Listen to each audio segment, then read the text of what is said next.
ஹர ஹர நம பார்வதீபதயே ஹர மகாதேவா சர்வத்திர சதா கோவிந்த நாம சங்கீர்த்தனம் கோவிந்தா கோவிந்தா என்று 19/10 அதாவது அக்டோபர் மாதம் 2025 ஞாயிற்றுக்கிழமை திரையோதசி திதி மாலை வரை இருக்கின்றது. தொடர்ந்து சதுர்தசி. இன்று சரபேஸ்வரருடைய மகிமை, இன்று சரபேஸ்வரருடைய பூஜை செய்தால் என்ன பலன் என்பதை கொஞ்சம் சுருக்கமாகவும் அதே நேரத்தில் விளக்கமாகவும் அதனுடைய பலன்களை தெரிந்து கொண்டு நீங்கள் செய்வீர்களானால் உங்களுக்கு கிடைக்கப் போகின்ற பலன்கள் சொல்லி மாளாத அளவுக்கு வரும்.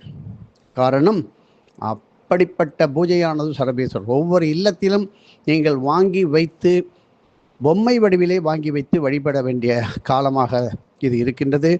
காரணம், நேற்று இரவு 7:45 குரு